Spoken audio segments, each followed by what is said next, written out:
Wow, let's just catch up a little bit. Just a very quick one, as I say all the time. The little time tabani no ni amafinraye fibara wa soro. So we are probably just half an hour to an hour, and then it's not a full broadcast. It's just to let people know that we are still here and we're going nowhere. Moki Bugwale can see initially 27th day of the month of the November. Aago mẹ́rin àbọ̀ ló fẹ́ lù lọ́dọ̀ tiwa mo mọ ibi tí aago sọ lọ́dọ̀ tiyín mo kí gbogbo wa lẹ́ẹ̀kan sí pé a tún káàbọ̀ sórí ètò náà níbi tí ẹ bá ti ń darapọ̀ mọ́ wa. Orúkọ mi ni Ọláyọmí Kóìkì tí gbogbo yín mọ̀ sí Kóìkì Media. Àwọn ọmọ Yorùbá náà la ṣe ń bá sọ̀rọ̀ nílé àti ọmọ Yorùbá tó ń bẹ níta bí nǹkan ṣe ń lọ nílé ó ti ń di bó lọ yà mí. Mo kí wa lẹ́ẹ̀kan sí mo ń bọ̀ láìpẹ́.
Lẹ́ẹ̀kan sí in the 27th day of the month, the little time that we have, we make use of it. It's been a very day, is a Monday. Ẹ má bínú pé ẹ̀rí wa látàárọ̀ fún díkọ̀ àbí díkejì ni, so kò ń ṣe pé òun wà náà ká má wá bá yín sọ̀rọ̀.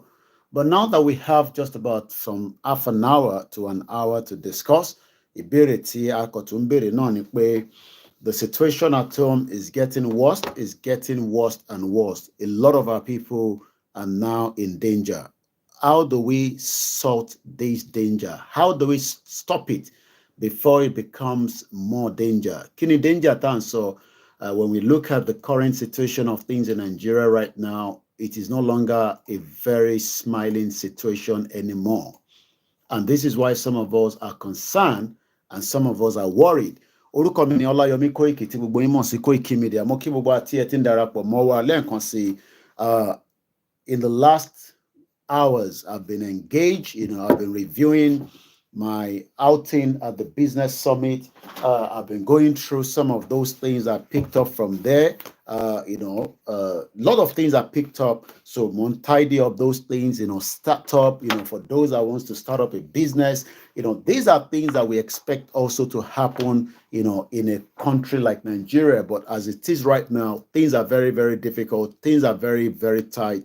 But let's go straight into it. And when we come back, we take advantage of the little time that we have. And like I said, it's a very, very limited time.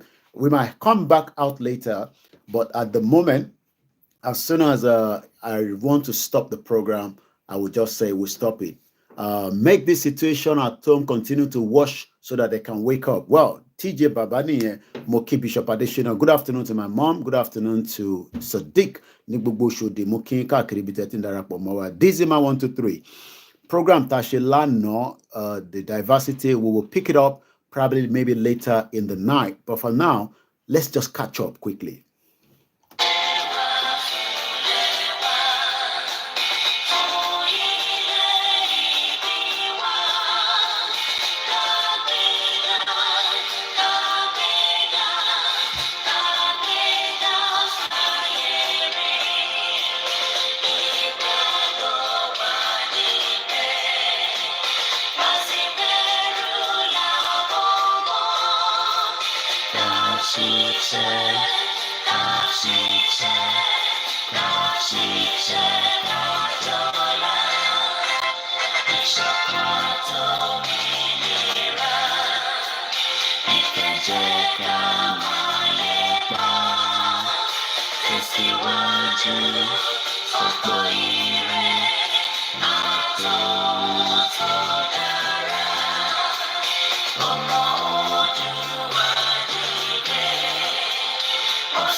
Lenkonsi Moni, a very good afternoon and welcome.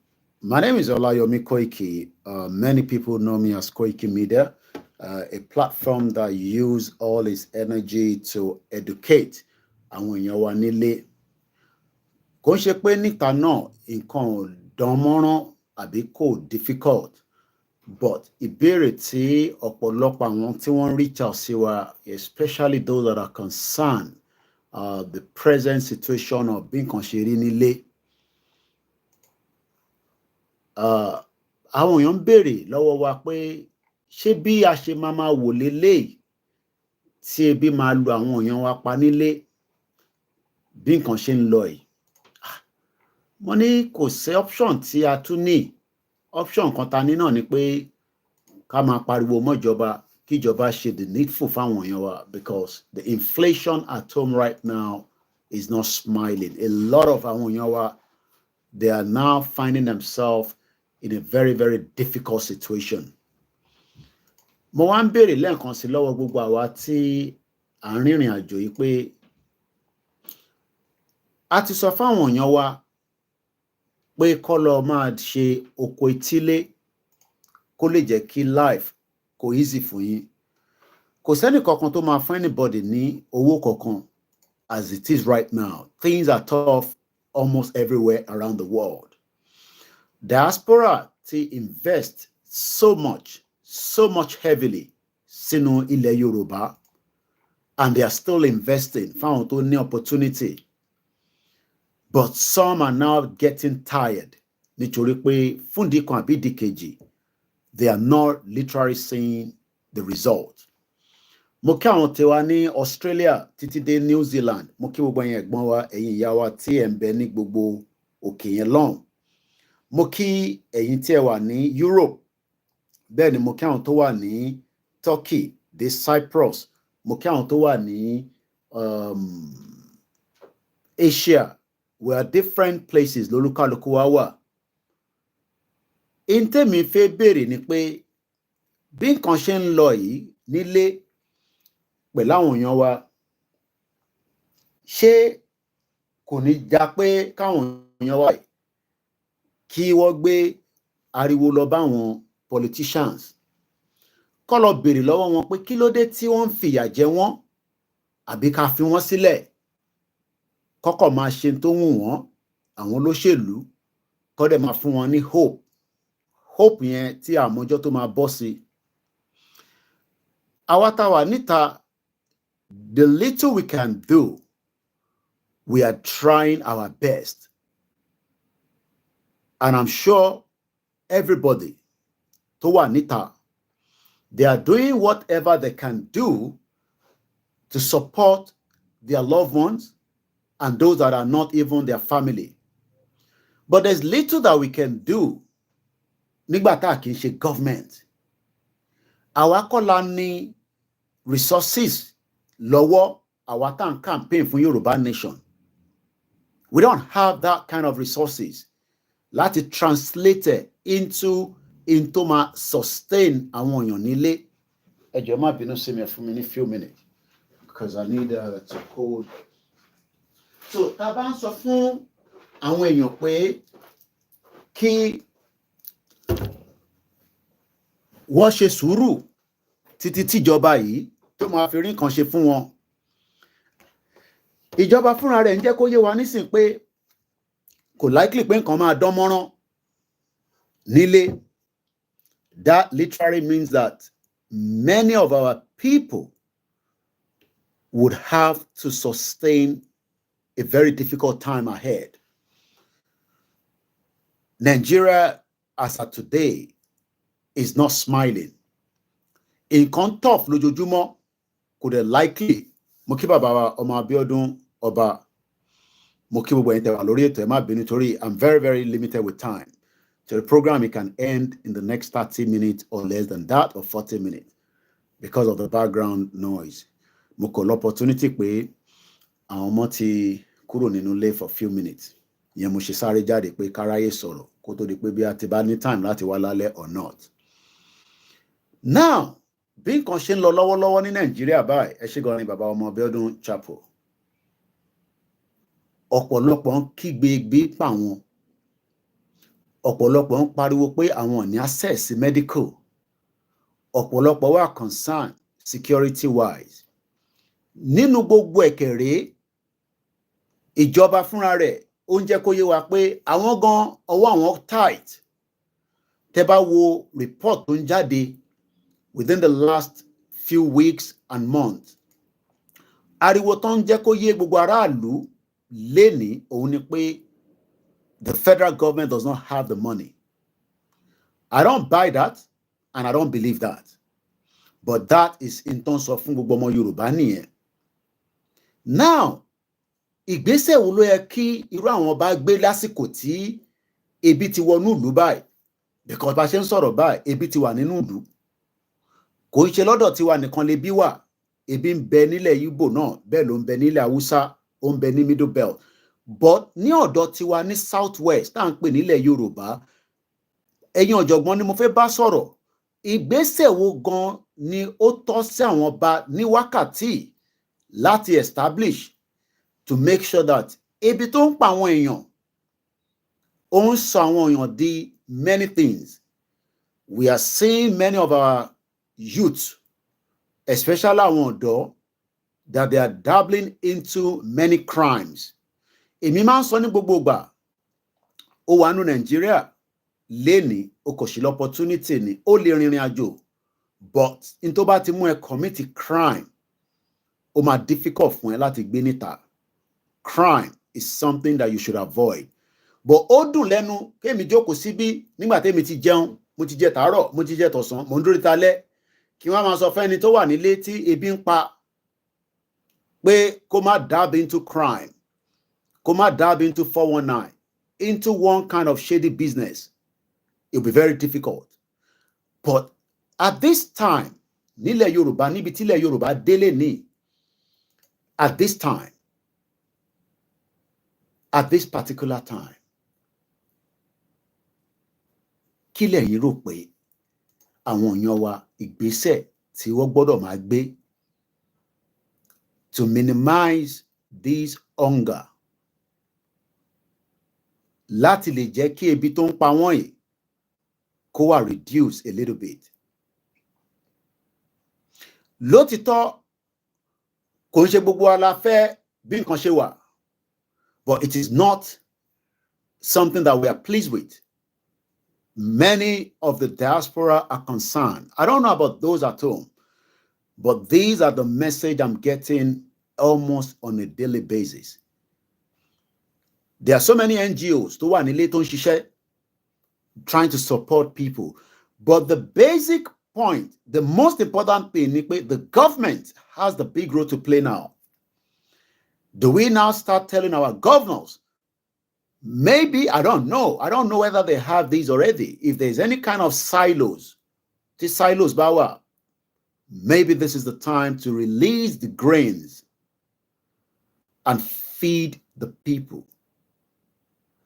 And the reason that is just to make it in a document way. Because tó bá di ọ̀la, tó bá dọ̀túnla, tí nǹkan bá ṣẹlẹ̀, táwọn èèyàn bá di pé wọ́n bá yarí kalẹ̀, ìjọba lè sọ pé, a lè sọ fún ìjọba pé, à ń sọ fún yín, àwọn tó wà nílẹ̀ Yorùbá ni mò ń bá sọ̀rọ̀ tó pọ̀ jù.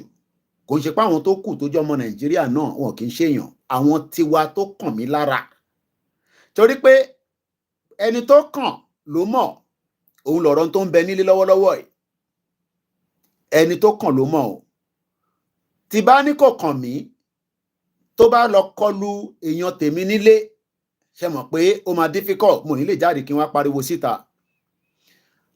Àwọn tó wà nílé wọ́n need the voice, but àwọn tó jẹ́ the big influencer tó yẹ kó máa sọ̀rọ̀ nípa ọ̀rọ̀ ẹbí, ọ̀rọ̀ gossip ló ń sọ ní gbogbo ọ̀rọ̀ social media níbi tí ilẹ̀ mọ́dé lálẹ́ yìí.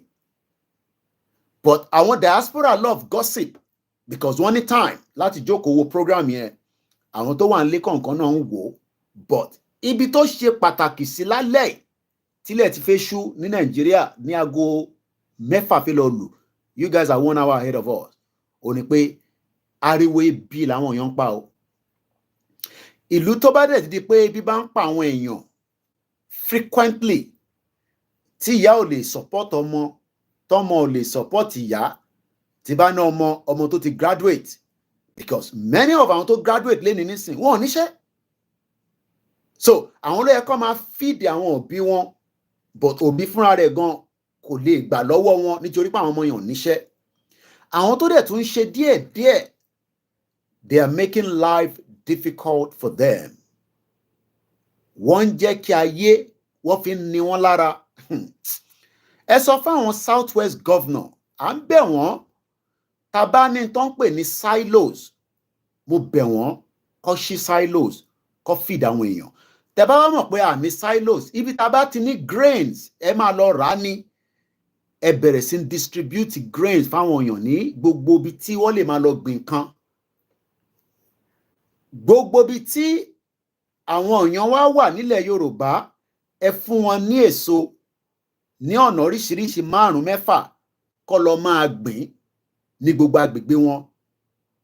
Tí wọn ò bá lè wọnú igbó lọ títí nítorí àwọn tó ń pààyàn tó ń bẹ nínú igbó, kó lọ ra sack, àwọn sack Dangote, kó fún wọn ní gbogbo tó bá lè fún wọn, kó bẹ̀rẹ̀ sí jẹ́ kó gbìn kan láàrin, kó jẹ́ pé ìyẹn gan ló máa já ariwo tó máa pa àwọn ní better voice jù àwa lọ. Ọ̀rọ̀ tèmi sọ nísìn àárín social media nìkan ló wà, radio station kankan ò ní gbé nítorí pé wọ́n like irú nǹkan táwa gbé dání, which is the right to self-determination, but we agree, so fine. Ọ̀rọ̀ tèmi sọ nísìn radio station Nigeria into ẹ̀kọ́ máa sọ mọ́ nísìn nìyẹn, how to survive at this present time. Àwọn aráàlú máa dìde síjọba o, tíjọba ò bá ṣe the needful. Àwọn balẹ̀ Yorùbá ní gbogbo bí tí wọ́n wà lénìí, it is time now they start talking to the state governors. Bí ó ṣe wá ni mo ṣe ń sọ yìí, based on the reaction of many diaspora that are concerned pẹ̀lú nǹkan tó ń bẹ nílé nísìn. It is not the kind of program I would do.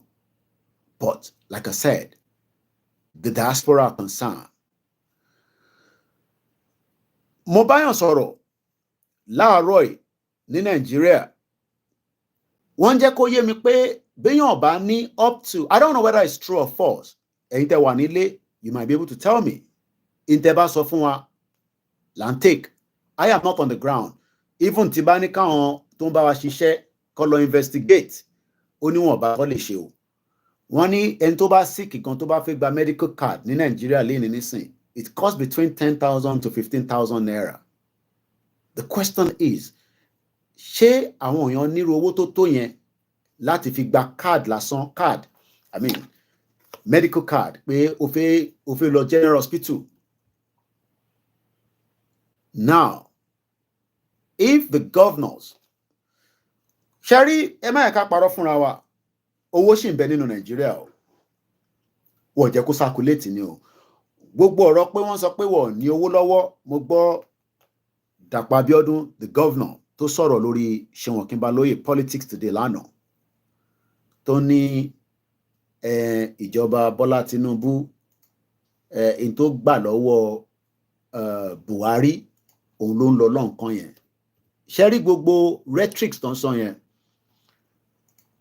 We will not buy such. Wọ́n lè máa sọ yẹn fẹ́yìn tẹ́ wà nílé. Owó ń bẹ ní Nàìjíríà lọ́wọ́lọ́wọ́ yìí. And I'm not making this up now. There is still money. The money, okay, I'm just getting this now. Tinubu to present the 2024 budget, Ninja Wednesday. We see what is going to come up in terms of the budget. Lọ́dọ̀ tiwa náà, I mean, paper tíjọ́, I think tíjọ́ Thursday lélẹ̀. Àwa náà, they are working, the government here is working, and they're doing everything to keep us happy because anything bí bá ń pa ayawonu títí o, I take advantage o. This is the newspaper in UK last week Thursday. Happy NI year. Surprise 2% cut from January next year that will give 27 million a boost in living wage. 27 million people will be enjoying by January next year in any UK. Nígbà tí Chancellor wa tó ti cut down the national insurance number. Triple lock stays with the pension. Àwọn tó ń gba pension, àwọn àgbàlagbà tó ti ṣiṣẹ́, àwọn tó wà nílé tó ṣiṣẹ́ ẹ̀ san pension fún wọn. Tẹ́ bá san pension náà kò wà consistent. Ẹ san díẹ̀ lénìí, ẹ san díẹ̀ lọ́la, ẹ san méjì lénìí, ẹ san díẹ̀ lọ́la. Àwọn èèyàn ń kígbe. People are crying. Mo bá mọ́mí wa kan sọ̀rọ̀. Wọ́n ti wà ní, she had an accident. According to her, about more than some years back now. Wọ́n ní owó táwọn ọmọ wọn fáwọn gan nísìn bí ẹwọ́ láwọn family labroad. Wọ́n ní tẹ́lẹ̀ àwọn máa ń ṣì nájú jáde, àwọn lè charter mọ́tò. Right now, they can't do any such of thing. Kò sí luxury mọ́. So owó yẹn gan nísìn wọ́n fi add mọ́ oúnjẹ tó ń jẹ. Mo ń fi àsìkò yìí, like I said, it's not something that I would love to come and do. Mo ń fi bẹ àwọn governors wa. Ẹ release oúnjẹ fáwọn èèyàn wa o. Mo ń bẹ gbogbo governor ilẹ̀ Yorùbá lénìí ìní a máa jẹ́ 27th of November 2020. Yorùbá nation ò need that kind of money. Ṣẹ̀rẹ́ yìí tẹ wà nílé tẹ feel pé bóyá the Yorùbá nation will inject a kind of money into Yorùbá land, which is some of the ideas táwọn kan gbé wá bá wa. Mr. Koiki, ẹ ṣe máa subsidize, ẹ ṣe this, ẹ ṣe that. And I'm thinking, níbo lẹ ti fẹ́ kárí gbogbo owó tẹ̀ ń sọ yìí? We're not talking about one local. Ìyẹn láti sọ pé government ò ń ṣe nǹkan kékeré. Àwọn tó ń run government lọ́wọ́lọ́wọ́, wọ́n ní owó. Wọ́n lè máa fún any impression pé kò sówó nínú Nàìjíríà. It's a lie. It's a big lie. Owó ṣì ń bẹ nínú Nàìjíríà o. Owó tó ń bẹ nínú Nàìjíríà, wọ́n hold it back. Wọ́n jẹ́ kó pump out síta. Ìlú tó bá dẹ̀ pump owó síta, káràlú rówó ná, problem á wà o. Lóòótọ́, prayer tèmi ni pé kí problem wà ní Nàìjíríà, and I'm not being honest, I'm not joking now, I'm being honest. Prayer tèmi lójoojúmọ́ nìyẹn pé in tó máa dá problem sílẹ̀. But notwithstanding, ẹlẹ́ran ara ni wá. Kí problem tẹ̀ tó dé, ẹ jẹ́ káwọn èèyàn róúnjẹ jẹ. Ẹ feed àwọn èèyàn náà. Ẹ yé fi ebi pa àwọn èèyàn. People in the southwest, I'm not saying àwọn tó kù náà tó jẹ́ middle belt, southeast, northeast. I'm not saying that they are not doing enough. I mean, they are not also in the same position. But in tí mo sọ ni pé lọ́dọ̀ tiwa nílẹ̀ Yorùbá wa, àwọn èèyàn ebi ń pa wọn o. À ń bẹ̀ àwọn governors, alágbára o, kò sí nǹkan tí mo fẹ́ sọ, than just to come and plead. Èmi ò mọ̀ bóyá state kankan ní silos níbi tẹ́ ti stock oúnjẹ sí àwọn ibì kan, because we know what you guys can do. owó ń bẹ lọ́wọ́ yín o, burúkú owó ń bẹ lọ́wọ́ àwọn sínétọ̀ yẹn o. Tẹ́ bá wo sínétọ̀ kọ̀ọ̀kan tó ń represent wa ní South West lénìí láti Kwara dé ìsàlẹ̀, even though a mọ̀ pé Kwara afẹ́ lè gé yín mọ́ North, but ilẹ̀ Yorùbá sì níyìn. Tí sínétọ̀ kọ̀ọ̀kan bá sì gbé wọ́n 1 billion naira sí, èmi ò ní that kind of money. Look, gbogbo ẹ̀yin tẹ́ ń pè wá lójoojúmọ́, Mr. Koiki, ẹ jọ̀ọ́, ẹ ṣe this, ẹ ṣe that. Look, we don't have that kind of money.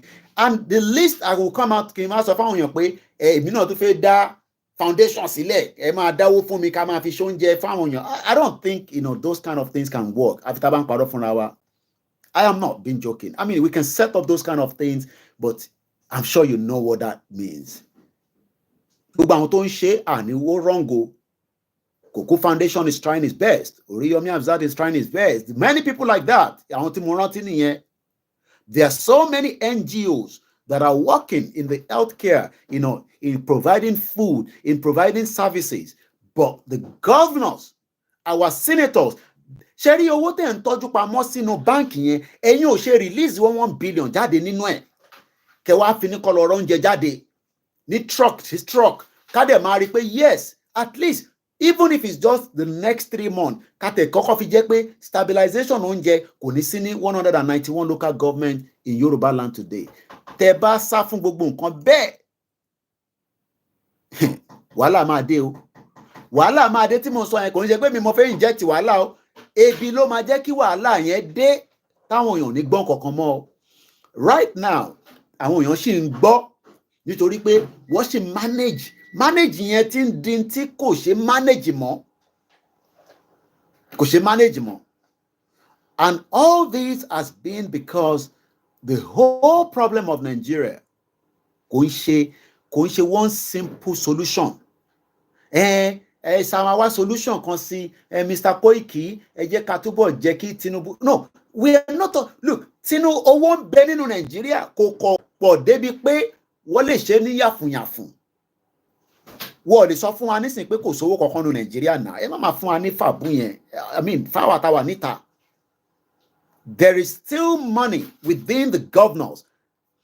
Even if it's not enough, bóyá ẹ máa wá pùtì oúnjẹ as the top priority against any other thing, because oúnjẹ gangan ló ṣe kókó, ló ṣe pàtàkì. Ẹ̀yin tẹ́ wà ń lé, Yorùbá nation ò ní owó kankan tó fi fún anybody o. Mr. Koiki, ẹ jọ̀ọ́, mo ní di kíní kan. We don't have it. I'm sorry. I am very sorry. I don't know whether another platform lè máa jáde pé àwọn ní owó. Yorùbá nation ní owó kankan tó fẹ́ fún anybody. Fact ni mo mọ̀ pé back end lèmi wà. Back end ni mo wà. Tí bá dẹ̀ ń sọ̀rọ̀, mo ń sọ̀rọ̀ from the fact tí mo mọ̀ ní.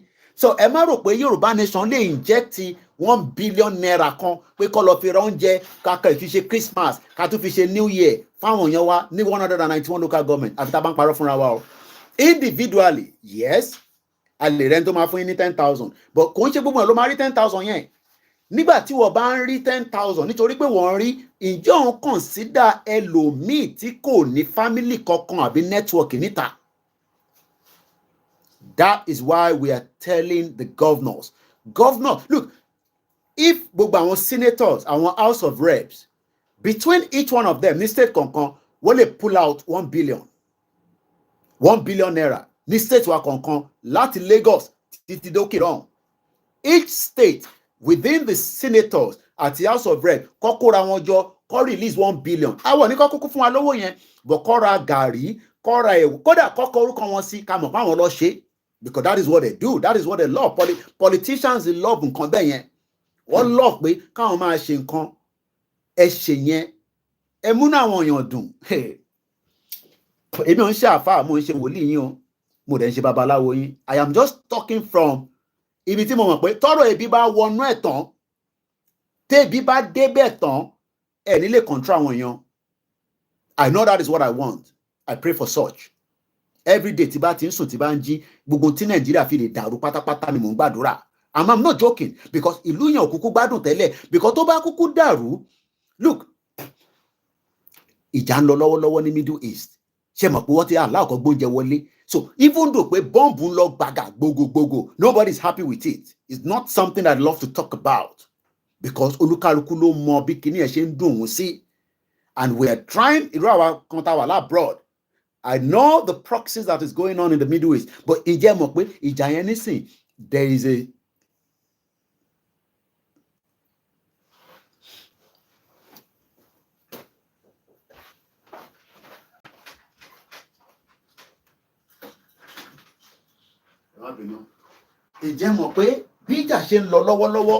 between Middle East tó ń lọ yẹn gbogbo ilẹ̀ mọ̀ tí Middle East mo ní láti fi gbogbo ẹnu elaborate ìjà tó ń lọ yẹn ṣe mọ̀ pé right now what you allow truck of food, truck of medicine. Now tẹ́yìn bá wá sọ pé Koiki Obama dẹ̀ máa sọ̀rọ̀ bẹ́ẹ̀ pé kí wàhálà ṣẹlẹ̀ ní Nàìjíríà because tí wàhálà bá ṣẹlẹ̀ lóòótọ́ ó máa mú pain wá but láàrin méjì ẹ̀ ó máa relieve wa díẹ̀, and it's a fact. Mo mọ̀ pé kò ń ṣerú taste board nǹkan tẹ́ fẹ́ gbọ́ but lọ́kàn mi lójoojúmọ́ àdúrà tí mo gbà ni pé gbogbo tó máa jẹ́ kó dàrú èmi náà sọ fún pé tó bá dàrú èmi ò lè sọ fún mi nísìnyí pé kí n lọ sí middle kí ló kàn mí pẹ̀lú tó ń lọ ní Middle East ó kàn mí from the humanity perspective kí n má ní pé kó kàn mí but kí n wá ra tíkẹ́ẹ̀tì nísìnyí kí n wá ní ìjà tó ń jà ní Middle East kí n lọ máa bá yín ṣe coverage ẹ̀ no kò make sense. But wàhálà ìtàlá ìsúnmọ́bi láìláṣíláhùwà ni mo sọ 72 hours tí wàhálà ti bá rí pé wàhálà yẹn délẹ̀ dáadáa ní Nàìjíríà àjọ máa wà nínú ẹ̀ ni àjọ máa wà nínú ẹ̀ ni kò ń ṣe gbogbo journalist ló lè sọ tèmi sọ yìí àjọ máa wà nínú ẹ̀ ni àjọ máa gbé níbẹ̀ àwọn journalists wà tó ń gbé nínú Middle East báyìí níbi tí bọ́ǹbù more than enough journalists have died maybe you don't know that ẹ mọ̀ pé journalist lèmi journalist tó ti kú ní Middle East níjà tó ń lọ lọ́wọ́lọ́wọ́ yìí wá ti ju 10 lọ journalist tó ti kú níjà Russia àti Ukraine wọ́n ti ju more than 20 lọ so gbogbo yẹn ò ń ṣe new thing but nobody pray for anything to escalate in Nigeria. But presently, right now, mo ń bẹ̀ ẹ̀yin governors, ẹ̀yin deputy governors, ẹ̀yin senator, ẹ̀yin House of Rep, ẹ gbé owó jáde o. Owó ń bẹ lọ́wọ́ yín, ẹ pé ẹ lówó yẹn, àwọn ò lè believe yẹn. Account yín, ẹ mọ̀ pé ní access account yín. I wish I do, but ní àdẹ̀mọ́ ta lè ṣe ta lè fi wọnú account yín, ẹ̀yin ni kẹ́ release owó, kẹ́ wá distribute. Ẹ má fún anybody lówó ẹni kọ́ lọ ra oúnjẹ rẹpẹtẹ kó bẹ̀rẹ̀ sí pín fáwọn èèyàn oúnjẹ tó lè last at least tẹ́ ẹ bá wá lè fún wọn lóúnjẹ ẹ ra seed ẹ ra fertilizer ẹ ra sack àpò ẹ fáwọn èèyàn ẹni tó bá bẹ̀rẹ̀ sí gbìn kankan nísìn lẹ́yìn oṣù 3 ó pẹ́ jù ó yẹ kí nǹkan yẹn bẹ̀rẹ̀ sí germinate tó bá máa fi dọ̀nà dá oṣù 6 ó bí ẹni ẹ wá lè sustain títí dé oṣù 6 because bí nǹkan ṣe ń lọ yìí káàlàlà míyà wàhálà ń bọ̀ o ìta wa ń wò níwájú tó ń bọ̀ níwájú yìí wàhálà gidi ń bọ̀ èmi láìkì kí wàhálà yẹn dé àdúrà tèmi ni pé kí wàhálà yẹn tètè dé because tó bá tètè dé international community máa dá sọ́rọ̀ tó wà ńlẹ̀ but as we speak right now international community kankan dá sọ̀rọ̀ wa o ẹ̀yin tẹ́ wà ń lé tó bá ń dúró pé kí international community kan wá dá sí irọ́ ló ń pa o ẹ jẹ́ ká jọ gbọ́ fídíò yìí. This is the former governor of Central Bank ṣé Soludo ló ń pè rẹ̀ ẹ jẹ́ agbọ́n tó sọ mo kí gbogbo alẹ́ nǹkan sí o. This was an interview he granted on Channels Television. If you're waiting that country economic wise ó máa pump up, ó máa boost. I don't know. Ẹ jẹ́ agbọ́n tó sọ. I think I should switch on the number. Speaker mi wà lẹ́yìn bíbá. Ó dẹ̀ máa affect the phone yẹn, so I should get another. Mo kí gbogbo alẹ́ nǹkan. Ṣé má bínú pé ẹ rí wa láàárọ̀. Event tí mo lọ ní last week. Mo ń review gbogbo ohun tí mo gbà wá. Because bí ṣe máa ń ṣe tí bá ti lọ sí event nìyẹn màá review gbogbo tó fún mi àwọn tó yẹ kí n bá sọ̀rọ̀ mo ti email wọn àwọn tó yẹ kí n pè àwọn tó máa schedule meeting èmi náà ṣáà láti make owó mo ṣáà láti make owó láti make owó so tẹ́ bá dẹ̀ mọ̀ a ní Avon Avon is a company tó ti wà established for more than 35 years ó dàgbà ju Nàìjíríà lọ bẹ́ẹ̀ ni so a ti partner pẹ̀lú wọn so èyí tẹ́ wá wà ní UK tẹ́ bá ti ń rí link yẹn ẹ gbọ́wọ́lé ẹ bá wa rajà níbẹ̀, tẹ́ bá ti ń rajà níbẹ̀ èmi náà máa gba owó rìfárà so that èmi náà lè máa sustain. So ìtẹ́ bá wá fún wa a máa jẹ́ extra so that àwọn tó máa wá Mr. Koiki fún wa lówó mẹ́ platform wa for now Koiki Media lówó kankan tó lè fún anybody lówó ní Nàìjíríà. Fact lẹ gbọ́ lẹ́nu mi yẹn kò sí bẹ́ẹ̀ ṣe lè kódà kò fẹ́ kú o gbọ́dọ̀ lọ bá governor o gbọ́dọ̀ lọ bá politician ibẹ̀ lẹ máa lọ sunkún sí ẹ máa sunkún ẹ lè sunkún lọ sọ́dọ̀ àwọn other media o lọ́dọ̀ tí èmi náà ní 25 people tó ń bá mi ṣiṣẹ́ nílé tí mo gbọ́dọ̀ look after in the little I can 25 ló ń bá mi ṣiṣẹ́ òun yẹ o gbọ́ kò rẹ̀ ń ṣe lẹ́ni ni mo ti ní wọn so mo rẹ̀ lè ní star kí wọ́n nítorí agbé Yorùbá Nation dání kí má lè fún wọn ní bó tẹ̀ jẹ́ pé nǹkan kan ẹ̀yin náà gbà síbẹ̀ kò sí bó ṣe lè work 25 tí mò ń sọ yẹn some of them have been with me as far back as 2015 some of them have been with me as far back as 2014 gbogbo wọn dẹ̀ ló ní value tó ń ṣe fún mi èmi ò lówó kankan tí mo fẹ́ fẹ́ anybody o ìyẹn mo ṣe ń bẹ ẹ mọ̀ pé mo ń bẹ̀ nísìn ni mo ò bá yàn kankan jà ẹ rí pé mo ti tone down ìyá mi ti ní kí n sọ pé àjà mọ́ tẹ́lẹ̀ ni máa jà àjà bọ́ ní tó lè da Nàìjíríà rú èmi gbàdúrà ẹ̀ mo wà nù space pẹ̀lú àwọn ọmọ Ìgbò àwọn tèmi ẹ̀mọ̀ kí n àti wọn àjọlẹ̀ pa bí ṣúgà mi èmi àti Simon Ekpa mo dẹ̀ sọ fún pé ibi tẹ́yìn bá ṣà ti ń lọ èmi náà tẹ̀lé yín lọ ẹ̀bí gbogbo Yorùbá wà tẹ̀lé Biafra èmi Ọláyọmí Kóìkì mú tẹ̀lé wọn lọ bẹ́ẹ̀ ni mo sọ in tó máa fa gọ́fìmẹ̀ntì Nàìjíríà tá máa fi wá sórí round table láti discuss ọ̀rọ̀ Nàìjíríà ìyẹn lèmi ń bẹ Ọlọ́run fún tí wọ́n bá bẹ Ọlọ́run fún no problem but ẹ bẹ̀ àwọn governors wa ẹni kọ́kọ́ owó jáde o ẹ̀rọ oúnjẹ o ẹja gbọ́n tí Sólùdù sọ mo kí gbogbo èèyàn wa nílé o ẹ má bínú pé mo nílé máa dárúkọ torí àsìkò ni o mo kẹ́yìn ìyá wa mo kẹ́yìn bàbá wa tí bàbá dárúkọ yẹn kankan mo gbọ́dọ̀ dárúkọ bàbá Kítóyè mo ń kí dáadáa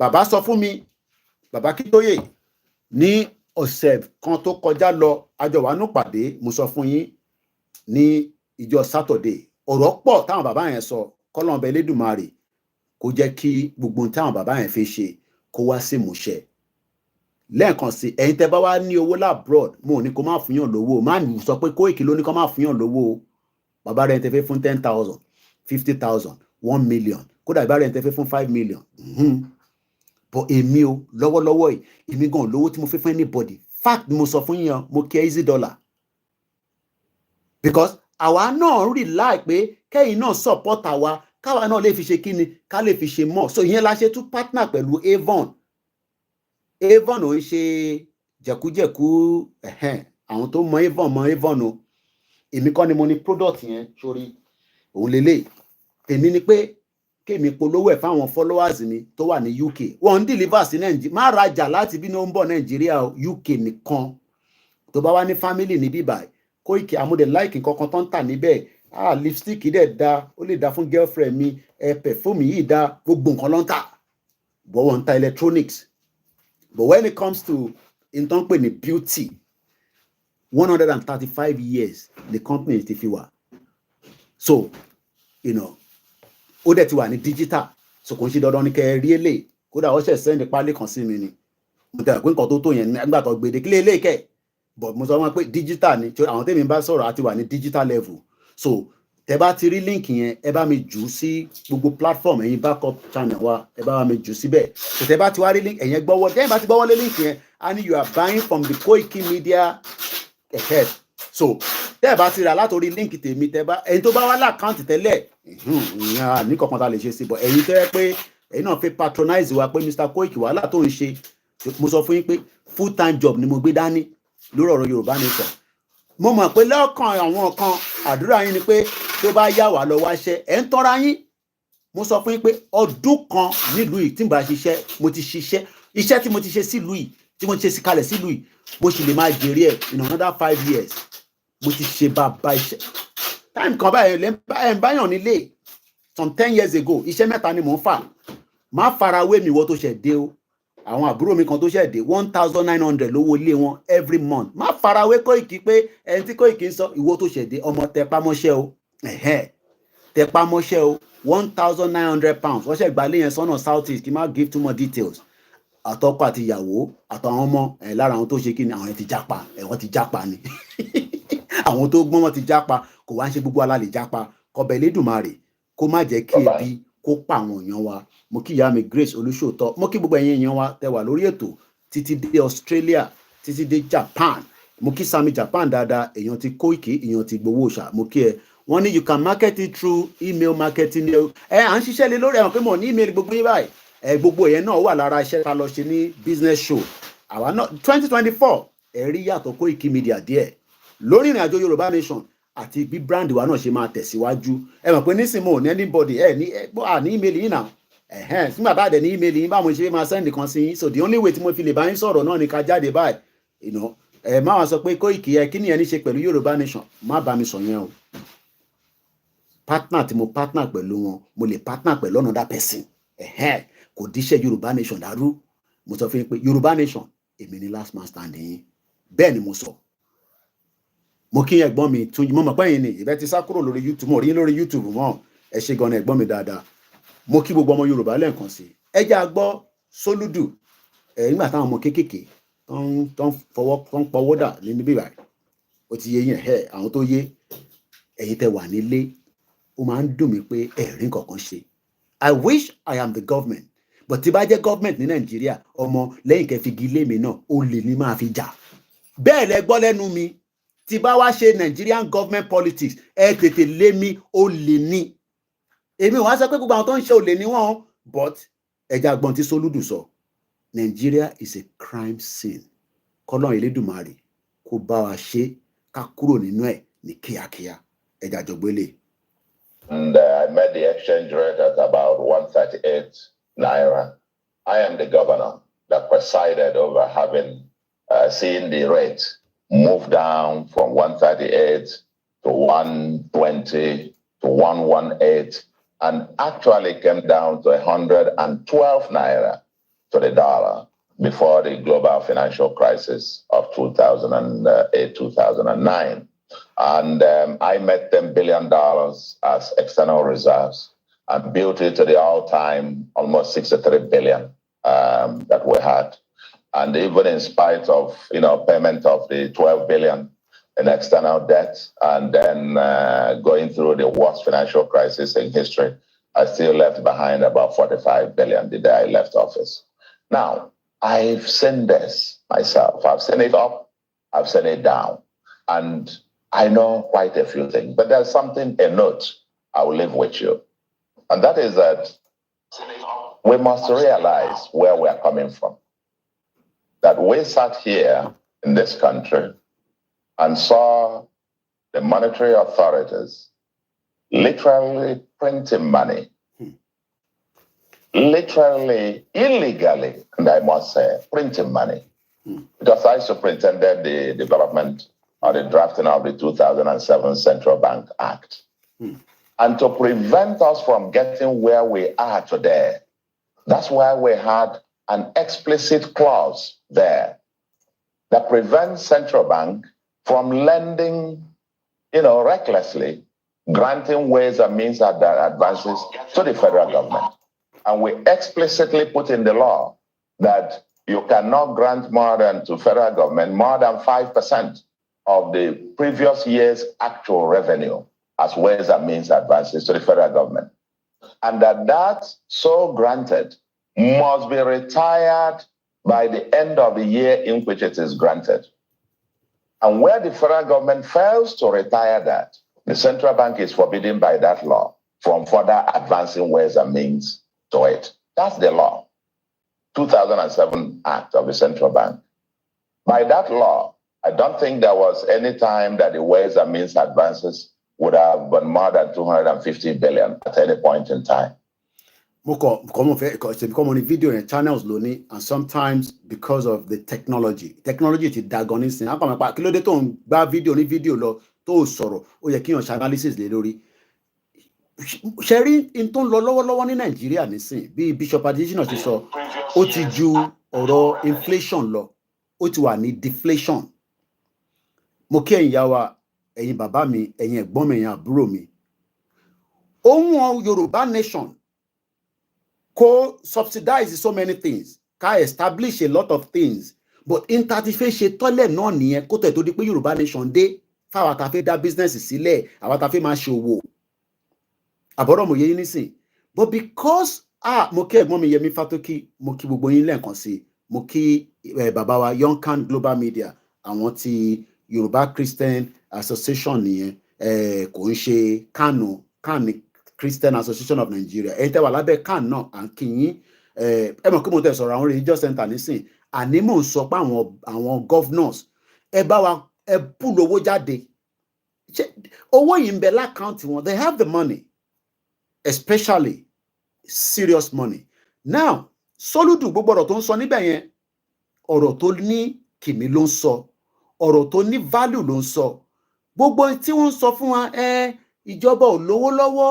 Mr. Koiki government ò lówó lọ́wọ́ mo kí ìyàwó Sadiya Jibril mo kí mùsùlùmí mo kí Christian àti mùsùlùmí àti Christian àti oníṣẹ̀ṣe lè bí ń pa lọ́wọ́ yìí Ọlọ́run ebi ń pa anybody wọ́n dẹ̀ ní tẹ́bí bá ń pààyàn they can think of anything. I can sit here kí n máa tan àwọn èèyàn pé ẹ má commit a crime but like I said it's very difficult but I will still say please do not commit any crime.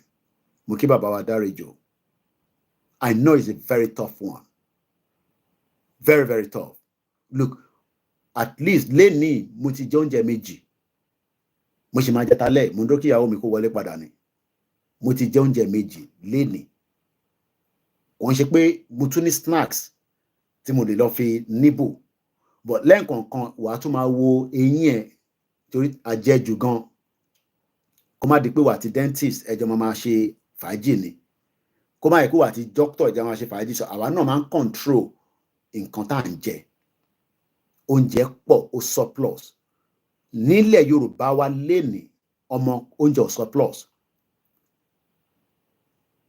ìdí tí kò rẹ̀ ṣe surplus ni pé because it's a deliberate act ẹ ṣe gan ni bàbá mi Dáréjò mo kí wẹ́yìn àgbàlagbà tẹ́ ń bẹ lórí ètò pẹ̀lú mi like I said I pray there's a problem in Nigeria but kò dàbí pé ká wá tó pé torí à ń pray kí problem wà kébi wá pa àwọn èèyàn wa people are hungry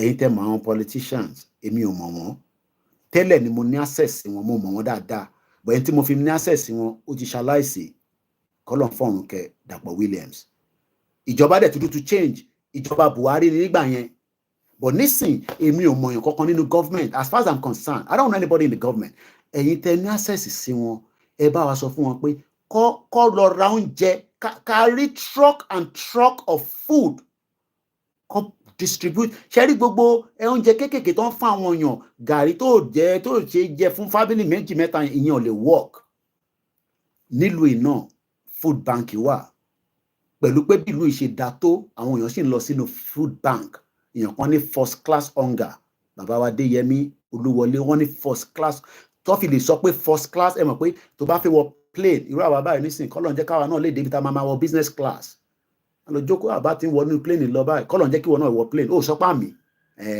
ibi báyìí yóò ṣe church kò dẹ̀ ń ṣe mọ́ṣáláṣí kò dẹ̀ ń ṣe ilé babaláwo àmì yẹn á jẹ́ pé o gbọ́dọ̀ ṣiṣẹ́ débẹ̀ ebi ń pa àwọn èèyàn nílé o no be jókòó serious ebi ń pa àwọn èèyàn nílé o people will react but we are pleading with all our governors on behalf of my platform, please feed our people. Feed them. Look, wọ́n ní owó tó fẹ́ fi ra look, ẹlòmíì gan wo owó tó wà lọ́wọ́ mi pé àbí kí n wọnú screen kí n jagbà lọ́wọ́ Koiki ni and I'm not joking. Àwọn kan ní o tó pọ̀. Ṣé wá rẹ̀ yẹn olówó wa because a lè jókòó sí ìgbà kan ní àláwọn olówó Yorùbá. I also know that sometimes some of them are doing it at the background, kò hàn síta, which is good because wọ́n ní nǹkan tí yàn bá ṣe tó bá hàn òun gangan ló dájú. But again, do not be deceived by the politicians that we don't have the kind of money that we're talking about. There is a lot of money. Federal government unveiled blueprint to move NTA from analog to digital. So that means analog lower láti joy. Thank God that we have a new president that is thinking. Part of what we are saying. When a flight kan gbéra láti Abuja, mo sọ mọ́ program lánàá. A flight, no, from Lagos, a flight to kó lọ sí Lagos. No, from Lagos to Abuja, which is just less than 45 minutes. Èmi náà ti fly bẹ́ẹ̀ rí nígbà tí mo wà Nàìjíríà. Àti trip kan mo lọ by plane, mo dẹ̀ ti lọ by road rí. Ọlọ́run jẹ́ kí mi travel by road Abuja láyé. Tí bá tẹ̀ máa lọ Abuja gan sẹ́, Ọlọ́run jẹ́ n travel by road because the risk is too much. Kò ní pé mo fi ń dẹnu. But that flight end up in Asaba. Má bí mi pé báwo ló ṣe ṣẹlẹ̀. Ó yẹ kó sáàkì gbogbo ẹni tó wà ní department yẹn pátápátá kó wá employ ẹ̀yin tẹ́ ń wò mí báyìí because orí yín pé ju àwọn tó wà ń bẹ̀ lọ. But a country that does not have respect, a country that is living on denial. Láàárọ̀ yìí, ẹ jẹ́ n wò bí àwọn ṣe lè rí. Mo fi play channels yẹn too much because mo ti promise ara mi pé I don't want to be using too many of people's video because we're trying to keep our platform, very, very, oyè yín. Ẹ jẹ́ ká sáré ka èmi àtẹ̀gbọ́n yìí sọ̀rọ̀ láàárọ̀ yìí. I spoke to him at about 10:30 a.m. We couldn't come on the Star Radio because, like I said, a lot of things happening. This is sent to me on Friday, but I just read it today. And I want to quickly read it because, like I said, more time. Because the moment I hear the door, broadcast, so I'm going to end it. Hopefully very soon we'll have more places where I can sit, but like I say, in the new year by 2024, more of our program will be coming up on Yoruba Nation and different things by the KOIKIMEDIA team. So pray for us, continue to support us in the little that you can support, so that, because you still need the media. I mean, the last thing you want is program by anything. Latori TikTok, Facebook, YouTube, MixLR, Lori MixLR, Allow Babani, I am with the Biafrans too. Ogumola, Ademola, Moki Babawa, Ola, Omo Damilari. And then you bamo nipa MixLR is just like an audio. Beg bati on radio. Oda bibi Radio Yoruba Nation touching as well. The Yoruba Nation radio is operating, but it's only on the short wave. Many of to sorrow nipa because it's part of what we should be talking about. Ni FM. Tabagbe FM sita. Tí mo bí Tinubu ṣe máa react kó má lọ ní kí sójà lọ gbé wálẹ̀, but I want us to operate a rally. Rally gbọ́dọ̀ jáde, mo ti sọ. A lè jókòó ká sọ pé à ń ṣe Yorùbá Nation. Mo dẹ̀ dúpẹ́ lọ́wọ́ Mayor. Any opportunity eégún kan fẹ́ jáde ni, ẹ jẹ́ àtẹ̀lé eégún jáde ká kó Yorùbá Nation tẹ̀lé wọn lẹ́yìn. Inta ń ṣe yẹn is still peaceful. Kò ń ṣe pé a ní agbébọn nísìn, agbékùmọ̀, a ní kọ́ àkókò ní kọ́ lọ pa politician, a dẹ̀ ní kọ́ pa governor, a dẹ̀ ní kọ́ pa anybody.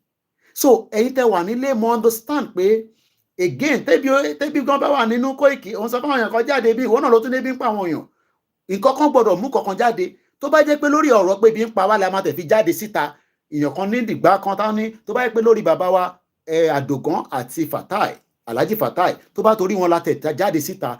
Ẹ má dúró pé, I understand a lot of us are waiting for for people to say ẹ jáde síta, but ẹ̀yin náà ní méjì mẹ́ta tẹ́ bá kóra yín káwa náà bá rí pé nǹkan ṣe ń bẹ̀ yẹn ọ̀rọ̀ Yorùbá Nation ní tọ́dẹ̀ gbogbo ẹ̀yin tẹ́ ní platforms.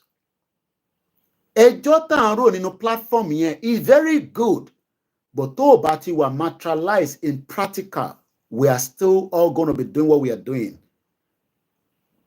Mo ní sọ jù bẹ́ẹ̀ lọ. Ẹja sáré ka kínní torí àsìkò 30 minutes past 5 or a máa ń sọ lọ́dọ̀ wa pé 30 minutes past 1700 hours. It's just a 24 hours clock. I started by telling you that the 21st century illiterate is one who is unable to learn, unlearn, and relearn. The encyclopedia definition for Nigeria is the Royal Niger Company. Nigeria started as a company with the recapitalization orchestrated by the United African Company about 250 years ago. This charter was granted by King Henry of Great Britain. He also eventually withdrew his charter, and by 1900, 14 years before the amalgamation, Nigeria, let me take that again. His charter was granted by King Henry of Great Britain. Because of his analysis there in the book, he also eventually withdrew this charter, and by 1900, which is 14 years before the amalgamation, purchased Nigeria for £865,000. Èyí tó ra Nigeria nìyẹn. Wàá máa wonder pé ṣé bọ̀bọ̀ ìṣó. It's a fact. Lọ́wọ́ the journey of African colony. Lọ́wọ́ fídíò yẹn ó wà lórí Netflix. Mo mọ̀ bí ó wà lórí other platforms. Kìíní kan ṣàṣẹrẹ ló kọ kìíní yẹn. The journey of the African. Tẹ́ bá lọ́wọ́ kìíní yẹn ọ̀rọ̀ tí mò ń sọ ẹ̀rí níbẹ̀.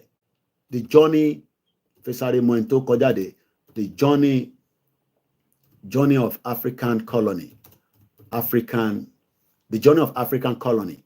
Ẹ̀gbọ́n kan tó ń pè ní kí lorúkọ wọn náà, was produced by Shashore, Shashor. It is narrated and produced by Shashore. The series overviews the history of colonization, the slave trade, and then independence. Ọ̀pọ̀lọpọ̀ yín ó jẹ́ ká máa bínú gan ju bí mi ṣe ń bínú lọ because wọ́n ti tà wá fún àwọn òyìnbó. Nàìjíríà tẹ́ ń wò yẹn ó kọ̀ dá dúró ni, kò sí nǹkan pangolo ni, kò sí nǹkan kan lára ẹ̀. Ẹ jẹ́ ká continue. So Nigeria was purchased in 1900. Mo kíyà mi Abọ́sẹ̀dé, mo kíyà wa Comfort Ológunjà, mo kíyà wa Gbémilékè, mo dẹ̀ kí gbogbo ẹ̀yin tẹ́ ń wọlé náà, mo kí yín Suzy K, and those of you that are coming in and out. Ẹlòmíì, it's not their taste board. Kí lélẹ́yìn sọ. In terms of are interested, no problem. Nigeria was sold for £865,000. Pounds. Tó bá mọ̀ tán pè ní pounds. Owó Britain ló ń jẹ́ bẹ́ẹ̀. Owó Great Britain. Ibo ni template mi wà. Owó Britain ló ń jẹ́ pounds. Owó lélẹ̀. Okay, £10 lélẹ̀. But specimen lélẹ̀ kò ń ṣe original. But dollar tó wà lọ́wọ́ mi original ni, naira tó dẹ̀ wà níbí by original náà ni. So £865,000 ni wọ́n ta Nigeria. Nigeria tí mi àtẹ̀tà fẹ́ kúlé lórí. Mo kí gbogbo ẹni tá wà lórí TikTok. The number is growing and we appreciate. Ẹ bá wa pín. Tẹ́ bá pín làwọn èèyàn máa mọ̀ pé nǹkan tó ń ṣe níbí báyìí ó wà okay. Àkókò jà. Ó dẹ̀ ti ní kí n má bọ́ anybody mọ́. Ọ̀rọ̀ ebú yẹn a máa yọ kúrò díẹ̀ nínú program wa. Bí ẹ lè jókòó, ẹ lè gbọ́ mi dáadáa. But mo ṣì ń bẹ àwọn governors wa, ẹ kówó síta, ẹ rán oúnjẹ fáwọn èèyàn wa, ebi ń pa àwọn èèyàn. He named Lord Lugard. Àwọn kan máa ní Koiki kílẹ̀ ń fi Lord sí. Lord yẹn oyè tó fún ní UK ni, so a gbọ́dọ̀ fi sí. He named Lord Lugard of the private Royal Niger Company as Governor General to take over from George Goldie. Tẹ́ ẹ bá mọ̀ tán pé ní George Goldie is another bad guy. Kódà George Goldie ó ní wọ́n ò gbọ́dọ̀ kọ ìtàn wọn láyé. George Goldie ó sọ àkọlé tó fi sílẹ̀ ni pé George Tubman Goldie. Tẹ́ bá rí irùngbọ̀n ẹ̀ báyìí ni. Mo kíyà tó bí mi lọ́mọ lẹ́ǹkan sí. He died August 1925 ní London ló kú sí. Wọ́n ń pè ní Sir George Dashwood Tubman Goldie. These are people that were operating on behalf of the British Empire. Kó tó di pé UK government wá gbà padà lọ́wọ́ wọn. Wọ́n kọ̀ ta ni Royal Niger Company ní Nigeria. Mo kàn fi fún yín brief a little bit about George Goldie. George Goldie descended from an old Scottish family. He was born at the Nunnery Douglas in the Isle of Man, the youngest son of a Lieutenant Colonel John Tubman Goldie Tubman, Speaker of the House of Keys, by his second wife Caroline Evrina, daughter of John Ekin Overdin, a barrister. Àwọn náà kàwé, àwọn olówó jọ yẹn ni, àwọn olówó jọ yẹn, àwọn lówó through slave trade ó ti fi ní owó lọ́wọ́. Just like báwa náà ṣe ń rán àwọn olówó kan nísìn, owó tó ní, owó drug wà níbẹ̀, owó oríṣiríṣi wà níbẹ̀, owó Nàìjíríà ní púpọ̀ nù wọ́n ná. Owó Nàìjíríà làwọn èèyàn, ìyẹn mo sọ pé tèmi náà tẹ́ bá rí mi pé mo lọ ṣe politics, ẹ lé mi ń bẹ̀, olè ni mo fẹ́ jà. Gbogbo ẹni tó ń ṣe politics tó bá ti débẹ̀, olè ló ń jà. They are not truly for the people. Mo kí bàbá wa pẹ̀lú mi. Tẹ́ bá rí Koiki pé mo ti lọ ń ṣe politics, ẹ lé mi kúrò pé olè ní ṣe bí Yorùbá nation ló ń pariwo, olè ni ìwọ náà fi jẹ́ ń bẹ̀ ni. And I'm not joking. You just have to go back and see, the atrocity of this country called Nigeria. Mo fi mú kankan jáde ní o, mo fi sáré lọ sí ibi tí mo post ẹ̀ sí lórí Twitter mi. mo fi link ẹ̀ mọ́rọ̀ tí mò ń sọ yìí mo ṣì ń kí gbogbo wa lẹ́ẹ̀kan sí ọba Elédùmarè ò ní fi wá sílẹ̀ kò ní jẹ́ kí a ṣe kí ni the ex ẹ ti máa rí lè lórí Daily Trust the ex NISA boss NISAL I'm sure àwọn tó wà nínú agriculture máa mọ tí wọ́n pè ní bọ̀bọ̀ yìí 5.6 billion naira owó wheat project scam wọ́n ṣẹ̀ wá arrested Tinubu gbọ́dọ̀ arrest as many people as possible kò ń ṣe pé òun náà clean but ó gbọ́dọ̀ fi pé òun fẹ́ ṣe tòótọ́ títí tí Nàìjíríà máa fi dúró àbí kò ní dúró almost a year máa padà sórí bíbá ẹ má bínú sí mi mo kàn fẹ́ link ọ̀rọ̀ yẹn kẹ́ lè mọ problem tí Nàìjíríà ń face 20,000 hectares of land ló yẹ kó fi ṣe wheat kí ni wheat máa fún wa ó máa ṣe bread tí 20,000 hectares yẹn tó bá yẹ pé wọ́n lò ó láti fi ṣe project yẹn gangan ni ó jẹ́ kí ọ̀rọ̀ à ń ṣe bread kó wọ́n ní Nàìjíríà díẹ̀ la máa rà lọ́wọ́ Ukraine almost a year after he was sacked as the managing director of the Nigeria Incentive-Based Risk ìyẹn ló ń pè ní NIRSAL NIRSAL known as Nigeria Incentive-Based Risk púpọ̀ náà ọmọ Nàìjíríà ò ní understanding níbi táwọn owó yìí ń lọ a kàn ń gbọ́ pé billions tó ń sọ yẹn owó tó yẹ kó padà sínú system tó yẹ kó make nǹkan tó máa work fẹ́mi àti wọ as Nigerians tó bá tẹ̀jẹ́ pé tẹ̀ ń ṣiṣẹ́ to some extent ẹ kàn máa bú wa pé Koiki kí ló ń fi búrẹ́dì wọ̀n mi fún orí ọ̀pẹ ni ìbémi náà ń jẹ búrẹ́dì nílé ṣé wọ́n jẹ búrẹ́dì nísìn arákùnrin yìí wọ́n ní orí ẹ̀ bí orí 419 yìí grandma mi á ní multiply 419 by 2 NISA rather a $500 million non-bank financial institution is a creation of the central bank Emefiele gbọ́dọ̀ sọ gbogbo àwọn tó kówó fún tẹ́ àwa fi ń struggle gẹ́gẹ́ bí ẹni tó ń wá owó láti fi ṣe business especially in agriculture. He was mandated to manage agri-business related credit risk in Nigeria. Ahmadu was kicked out of office following allegations of corruption including in 2018. That means pé ó pọ̀ but èyí tó kọ̀ sí fún wọn wá òun ni pé ní 2018 ó jẹ owó kan tó ń pè ní 5.6 billion naira. These are big amount of money. Owó tó yẹ kó ṣàǹfààní fún ìlú là ń sọ yìí. Tó bá yẹ pé bó ṣe ń jẹ owó yẹn náà wọ́n ń jẹ níbí báyìí corruption tó ń bẹ ní UK ó ju ti Nàìjíríà lọ but ó ò ní rí lójú báyìí ti Nàìjíríà lọ máa gbé gò báyìí Olúgbẹ̀dù wọn náà máa fún mi ní kíní ẹ̀gbọ́n mi ẹ má fún mi ní diamond ó dà pé diamond yẹn ẹ fún mi ní nǹkan míì ẹ fún mi ní gun máa ń gbọ́ gun lọ́dọ̀ ọba Solomon ni ẹ fún mi ní gun èwo ni gun ó dà pé gun yẹn owó pọ̀ níbẹ̀ kò ní bàjẹ́ fún Olúgbẹ̀dù lágbára Elédùmarè so tẹ bá ti rí wọn tó gbé gò báyìí olè lọ fi ń jà o mo ní tẹ bá ti rí mi pé mo fẹ́ ṣe politics ẹ mọ̀ pé ó lè lèmi náà fẹ́ jà so bó ṣe ẹ fún mi ní diamond ṣé ẹ kẹ́yìn máa fún mi ní diamond ẹ̀yin ò rí bí kùn yín ṣe rí èmi nìkan mo dẹ̀ lè sọ bẹ́ẹ̀ ẹ fún mi ní gun ẹ ju gun sí mi ẹ ju gun sí mi money gun ẹ ju money gun papapapapapa so ẹ jẹ́ ká padà so mo ti fún yín ní background George Golden but ẹ̀yin tẹ́ ẹ bá tí wo the journey of an African colony ẹ lọ wò ẹ jẹ́ sáré kàbí ìbàdàn délẹ̀ nígbà tá a mọ̀ pé wọ́n ti ta Nàìjíríà ní 1900 21st century la wà nísìn ǹjẹ́ wọ́n ronú pé kí ló máa ṣẹlẹ̀ ní the next 22nd century mo ti ṣe program rí mo ní ǹjẹ́ àtẹ̀ ń ronú pé kí ló lè ṣẹlẹ̀ within the next 50 years within the next 100 years púpọ̀ nù wa àti dàgbà púpọ̀ nù wa àti rebi tágbà ń rè kọ́lọ́njà dàgbà ká dàgbà bí àwọn bàbá Afẹ́nifẹ́re wọ́n ti gbádùn Nàìjíríà dáadáa táwọn bàbá yẹn bá ṣì ní restructure làwọn fẹ́ tọ́jú lórí ẹ̀ ó jẹ́ máa tètè pariwo pé restructure wọ́ọ̀kì bàbá àwọn bàbá yẹn they are 95 wọ́n tún bára wọn jà àwọn bàbá méjìjì àti Fáṣọ̀rántì Reuben Fáṣọ̀rántì àti bàbá Afẹ́nifẹ́re èmi ní bàbá Afẹ́nifẹ́re these are 95 years old mo rí Ọbásanjọ́ wọn lọ sí hòtẹ́ẹ̀lì kan pẹ̀lú Délé Mọ̀mọ́dù ọ̀dọ̀ ẹ̀gbọ́n mi ìmọ̀ àti ní gbogbo ẹ̀ èmi náà máa ń lọ snoop around àwọn kan ń jayé lóòótọ́ èèyàn kan máa ń kọ́ sábẹ́ comment pé ẹni tó kọ́ hòtẹ́ẹ̀lì yẹn nísìn proxies ni òun náà ṣiṣẹ́ fún politicians ni tó bá yẹ pé mi náà fẹ́ kọ́rù àwọn tí mo fẹ́ lówó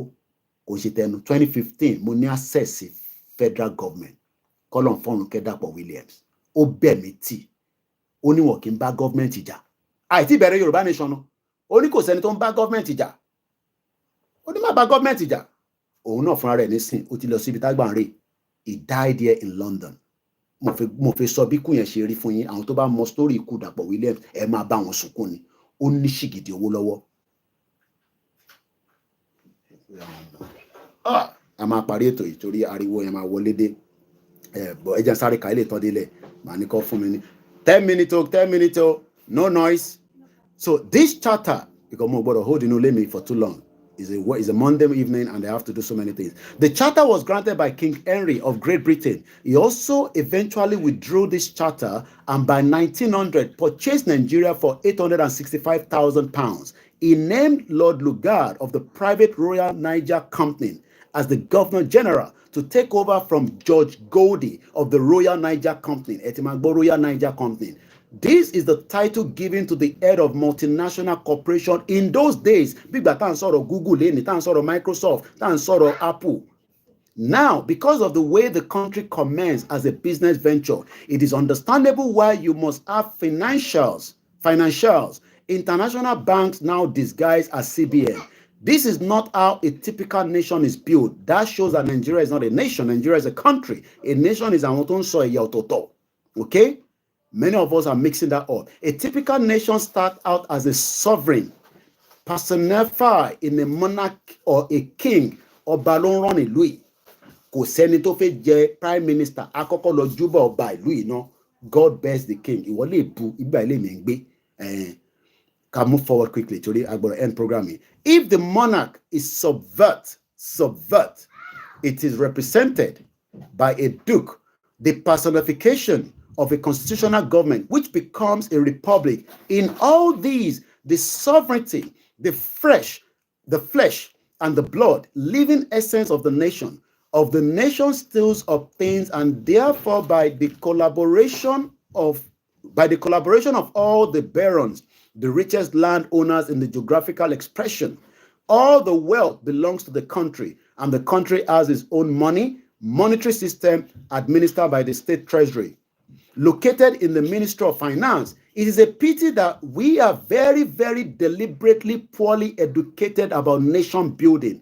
Ọ̀pọ̀lọpọ̀ mọ bó ṣe ń tán pè ní nation building. Mo kí innovate. Mo kí bàbá wa Akeem Kọ́láwọlé. A gbọ́dọ̀ end ètò ìtorí mo sọ fún yín pé àwọn ọmọ ẹ̀ ti fẹ́ tó dé. Now, all this is not the same with if there are some voyagers who, with the permission of their king, embark on a venture to commence a business enterprise abroad. Wọ́n kúrò ní UK, wọ́n wá ṣe business enterprise ní Nigeria of those days.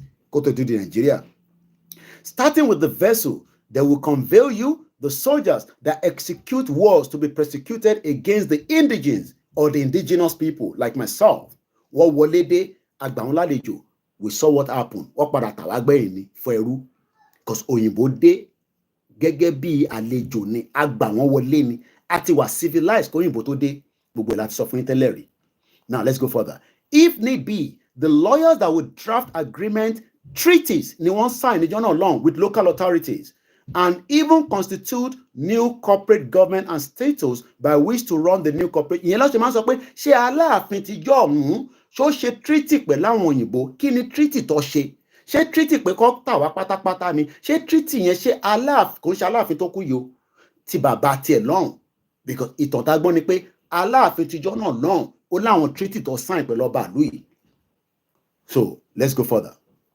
These all have to be paid for. Now, where we there find such initiative activities come from? I am taking the pain and the time to explain these things because a child has just asked, how can a country be without a central bank of Nigeria?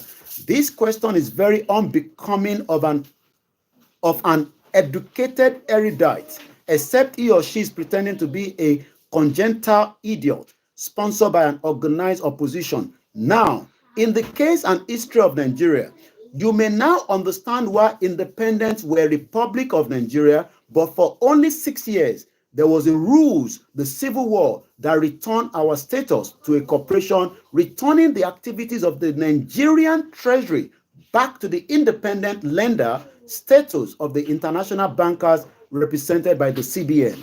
If you do more research, you will discover that through the 4 mega corporations, including the BlackRock, the Vanguard, 66 trillion worth of assets in manufacturing are owned by these same international bankers, with all their central bank headquarters in the Bank for International Settlement in Switzerland. Tó bá máa fi di January nísìn. Eléyìí come back to Nigeria. Okay, mo ń bọ̀. Mo ti dé tán. Ìwọ tó ní kí n come back to Nigeria. Mo ti dé tán, má worry. Mo ti fẹ́ dé tán, mo ń bọ̀.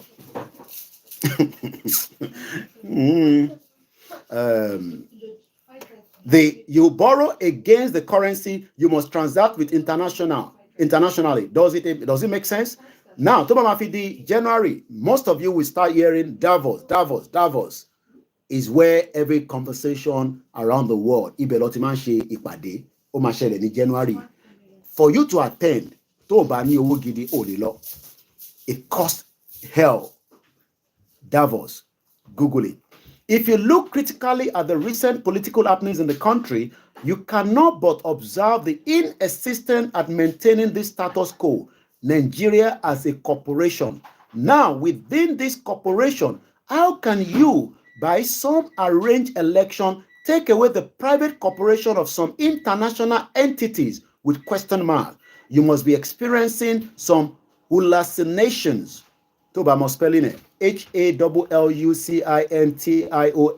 You can go and look at the Google dictionary for that. Within a dream, and it don't dream. Most of people are dreaming in Nigeria. Dreamer ni gbogbo wa. Nigeria ma da, oku díẹ̀ ni, Ọlọ́run ma jẹ́ kó da. We are all living in illusion. Kò sí nǹkan kan tó máa dá nínú Nigeria is a lie. You can call it rigged election, which Bola Tinubu rigged the election. Everybody knows that.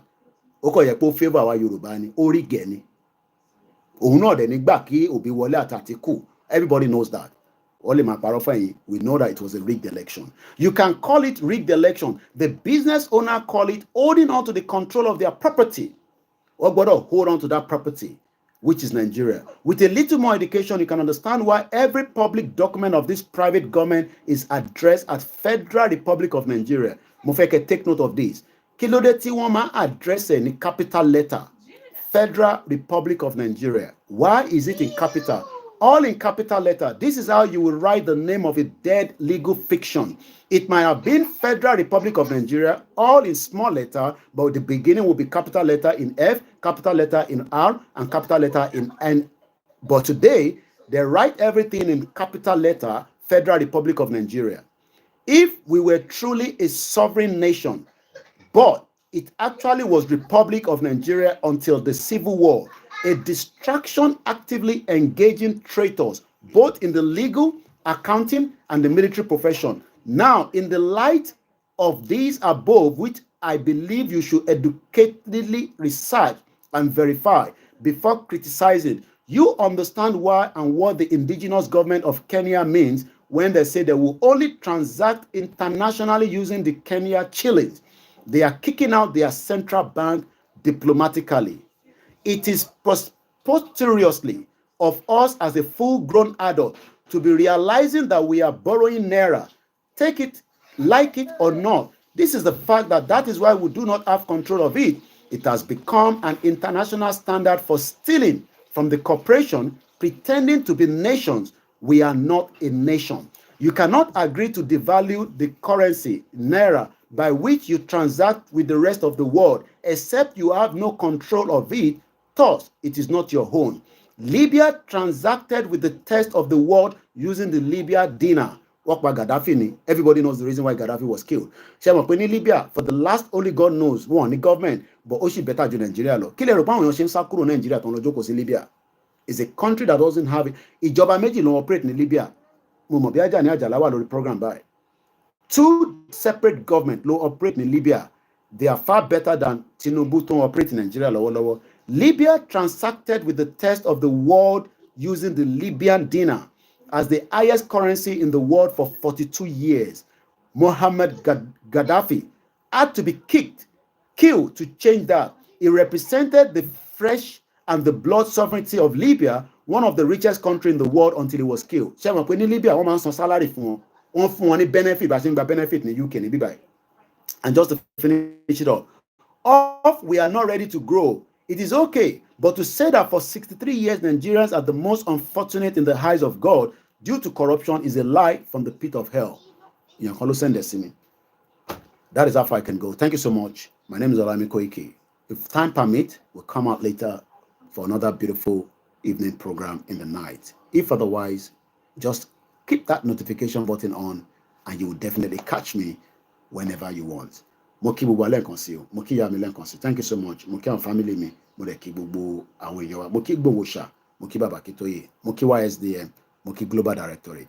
Moki gbogbo KOIKIMEDIA team. Moki ente darapọ̀ mọ́ wa. Bye for now.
Enjoy the rest of the evening. Bye for now.